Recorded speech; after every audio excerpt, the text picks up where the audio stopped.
What's up, everybody? Hope you're all doing great today. I'm feeling very good because I went from 30 subs to 50 in a little less over a week, and I was just so happy that people really enjoyed my latest video, and I've got a lot of likes on it too. Almost lost it there. Okay, so I just want to say thank you for subbing to me, and I really appreciate it. And because of all the nice comments and the support, I just want to give back to my subs and hook you guys up with a little gift. But I'll talk about that later in the video. And don't try to skip to the end of the video because I have sent poisonous ninja spiders to all of your houses. And they're watching you, trust me. And if they see you skipping to the end of the video, well, let's just say you won't like the outcome. But let's talk a little bit about the game that I'm playing here. So the game that you're watching is Rising Storm. It's the newest title from Tripwire. Those are the good people behind the Red Orchestra series. So the development of this game sort of began as an experiment between a little group of modders and the devs from Tripwire. And they originally intended to release it as a free-to-play game, but the more the project developed, the more it actually started to look like a really solid standalone title. So they decided to release it as a paying standalone DLC, so that's your little piece of background information on this game. Now, as you could see from the intro, I'm playing on the Iwo Jima map, one of my favorite maps because it's difficult, it's very challenging, especially if you're playing as an attacker when you're playing territory mode. And I mainly play territory mode. It plays very similarly to the rush mode from Battlefield 3 or from all the Battlefield games. And it's very tactical, and I like it. It's the kind of game mode that makes you think and brings out the best player in you.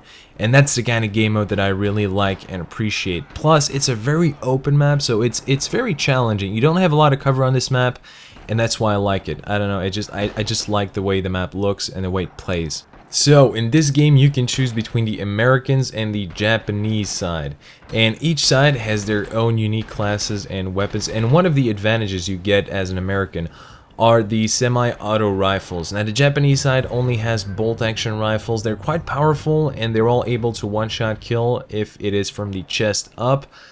But yeah, the Americans have the semi-auto rifles, so the way I see it, when it comes to the rifles, the Americans clearly have an advantage. As a Japanese soldier, you will not be able to put as many rounds down range as the Americans. So yeah, that's something to think about.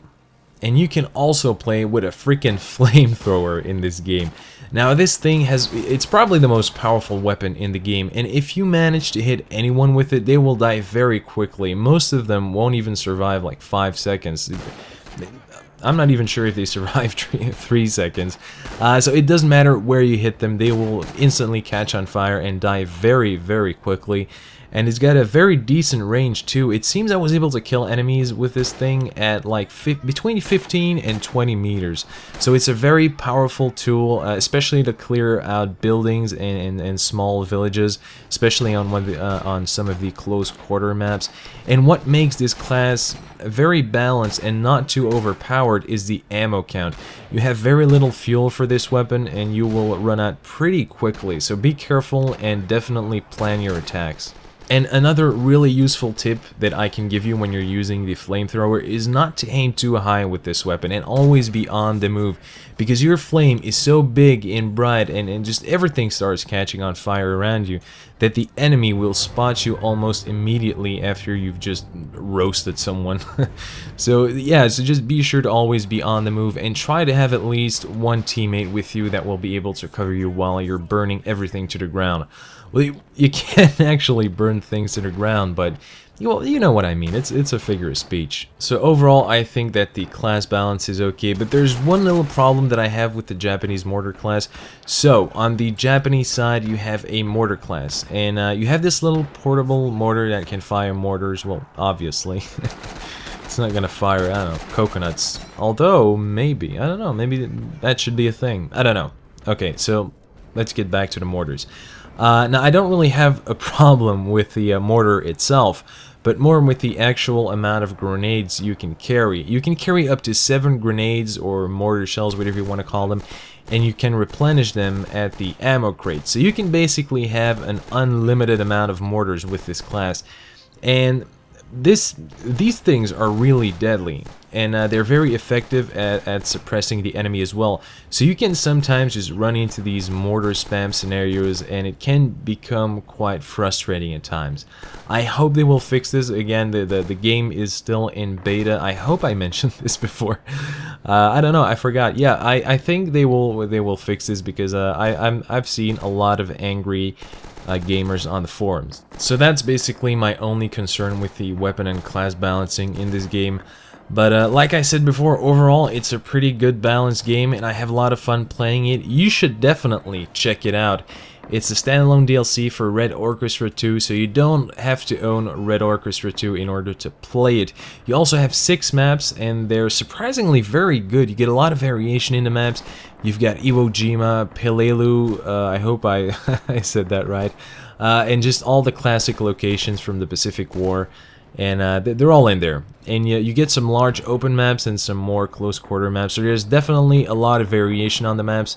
And they did a really good job on the map design. I really like him. And I also want to take this chance to apologize for not uploading this week. Again, I've went from 30 subscribers in less than a week from to 50.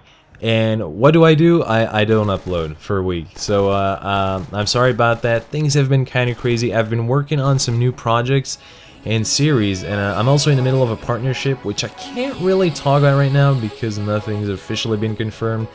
So yeah, a lot of exciting stuff happening. And as always, I hope you enjoyed this video.